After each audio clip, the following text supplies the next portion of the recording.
चलतु नजर पकेबा देश विदेश प्रमुख खबर गुड़िक ता पूर्व चैनल नुआ थिले चैनल को सब्सक्राइब करी पाखे थिबा बेल आइकन को ऑन करी रखंतु एमती लेटेस्ट न्यूज सर्वप्रथमे देखिबा पई तेबासंतु आज दिनर गुरुत्वपूर्ण खबर उपरे नजर पकेबा। आजिर प्रथम खबर पिपिले रे आम बस धक्का तीन युवतीक मृत्यु घटना अनुकंपामूलक सहायता राशि घोषणा कले मुख्यमंत्री। रथयात्रा देखा जीवा समय पिपिली निकट दुखद घटना घट जाइतिला।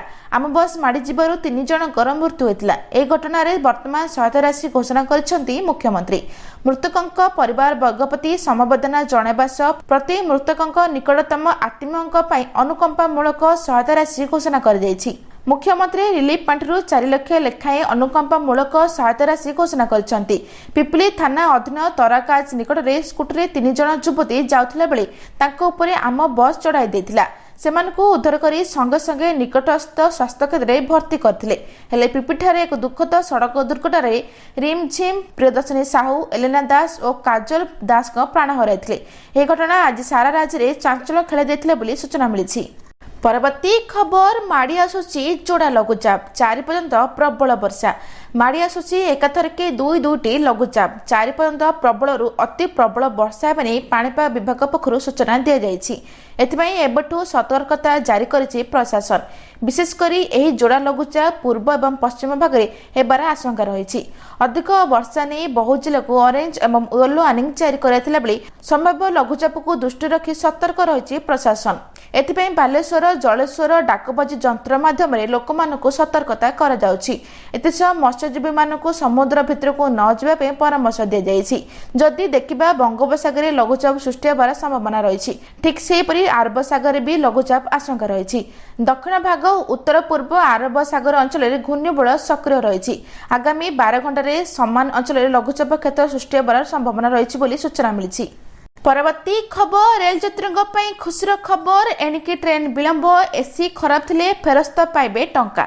रेल यात्रियों खुशीर खबर एणिकी ट्रेन विलंब हेले किंबा एसी खराब थिले फेरस्त पाइबे टंका। भारतीय रेल मंत्रालय टिकट बुकिंग वेबसाइट IRCTC यात्रियों एक नुआ सुविधा आरंभ करिछि।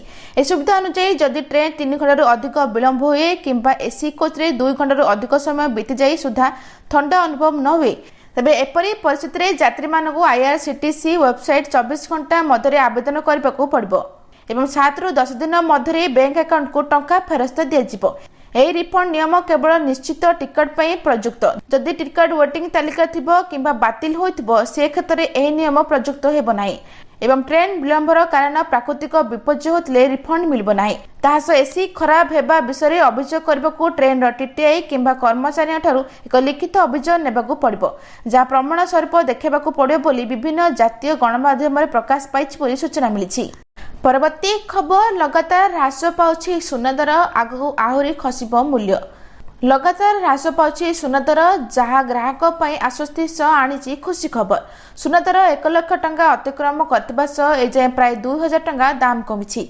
सेथिबई दुकान रे लोकंक भीड़ मध्य जमिलाणी कारण एबे जेहेतु बाहागर सीजन चलीछि तेणु समस्ते सुना गहना किनिबारे व्यस्त एवं भारतीय बजार 24 के सुनार मूल्य 98,170 टंका रही। सेहीपरि 22 के सुनार दर 90,000 टंका छुईछि।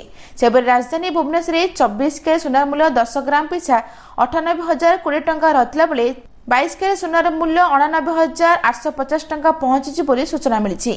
परवर्ती खबर तत्काल टिकट ठारू आरंभ करी ATM रु टंका उठाइबा पर्यंत जुलाई रु बदलिबो एही बड़ 4 नियम। जुलाई 2025 आरंभ होगा सहित अनेक बड़ नियम परिवर्तन होगा जाउछि जहाँ साधारण लोकों पकेट एवं दैनंदिन जीवन उपर सीधासलख प्रभाव पकेब। एथर रेल टिकट बुकिंग ठारू बैंक सेवा पर्यंत अनेक गुरुत्वपूर्ण परिवर्तन हेब। भारतीय रेलवे 1 जिलू टिकट भड़ा वृद्धि करे। नॉन एसी कोच में प्रति किलोमीटर 1 पैसा एवं एसी कोच में प्रति किलोमीटर 2 पैसा वृद्धि पाइपरे। यह वृद्धि छोट यात्रा सामान्य होपरे किंतु दीर्घ दूरता यात्री मान प्रभावित करे एवं ATM रु टंका उठाइबा हेबो महंगा। जदि आपण ICICI बैंक रो ग्राहक तेबे ATM रु टंका उठाइबा एबे सीमित एवं महंगा होई पारे। मेट्रो सहरगुड़िक 3टी मागणा कारोबार पर प्रति नगद कारोबार प्रति 23 टंका एवं नगद कारोबार पर 8.5 टंका रही। ग्रामांचल में 5टी मागणा कारोबार एवं एलपीजी मूल्य संभाव्य परिवर्तन हेब। प्रति मासर प्रथम दिन में तैल कंपनी गुड़िक एलपीजी और बीमा इंधन मूल्य समीक्षा करती। 1 जुलाई एलपीजी मूल्य ह्रास किंवा वृद्धि संभव। यह सीधासलख परिवार बजेट उपरे प्रभाव पकेब बोली सूचना मिली। परवर्ती खबर दमदार ऑफर बाहा हो 1 लाख टंका नियो। बाहा हो 1 लाख टंका नियो एमिति एक दमदार ऑफर आनिचंती उत्तर प्रदेश सरकार योगी आदित्यनाथ। आज्ञा हाँ जी दिने बाहा करेनि बोली शपथ नहीं आजीवन ब्रह्मचारी होगा निष्पत्ति नहीं से आज जनसमूह विकास एत बड़ निष्पत्ति नहीं। उत्तर प्रदेश योगी आदित्यनाथ सरकार मुख्यमंत्री गण विवाह योजना रे नव विवाह दंपति को 1 लाख टंकार आर्थिक सहायता दिया बोली समाज कल्याण विभाग समीक्षा बैठक समय कहते जहाँ हजार हजार असहाय परिवार को आर्थिक सहायता जोगाइब। मुख्यमंत्री योगी आदित्यनाथ कहते मुख्यमंत्री गण विवाह योजना गरीब वंचित अभावी वर्ग एक गुरुत्वपूर्ण सामाजिक सहायता पलटि एवं मुख्यमंत्री स्पष्ट कहते 1 लाख टंकार सहायता राशि को 3टी विभाग में विभक्त कर झीटर बैंक अकाउंट में सीधासलख 60,000 टंकार जमा कर जहाद्वारा से भविष्य जीवन में किसी आर्थिक सहायता सुरक्षा पाइपर एवं नवविवाहित दंपति को 25,000 टंका मूल्यर उपहार दिज्व जो घर जीवन अत्यावश्यक जिनपतर अंतर्भुक्त हो सम्मानजनक विवाह उत्सव में 15,000 टंकार खर्च कर। मुख्यमंत्री यह नूतन व्यवस्था को तुरंत कार्यकारी करने को अधिकारी मानक निर्देश देते बोली सूचना मिली। परवर्ती खबर चाषी खुशीर खबर एह दिन आसब पीएम किसान 20तम किस्ती। चाषी खुशीर खबर 20तम किस्ती टंका पठाइबे सरकार। केंद्र सरकार चाषी बड़ खबर घोषणा करने को चाहते। तेबे जुलाई प्रथम सप्ताह पीएम किसान योजनार 20तम किस्ती मोदी सरकार जारी करिपारंते बोली विश्वास करा जाउछि। सरकार 2025 फेब्रुआरी 24 रे एही योजना अधीन 2000 टंकार 19तम किस्ती जारी करथिले बोली सूचना मिली।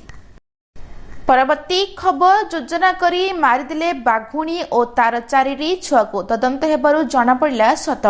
बाघुणी एवं तार 4 छुआ मृत्यु से पुणी योजनाबद्ध भाव में एभली एक घटना देखा मिली। कर्णाटकर चामनगर जिलार माले महादेश्वर हिल वन्यप्राणी अभयारण्य प्रतिशोध गोटे मला गाई धरे विष लोपन कर फोपाड़ी देते ग्रामवासी जहां खाइला परे बाघुणी और तार 4 छुआ मृत्यु घटी।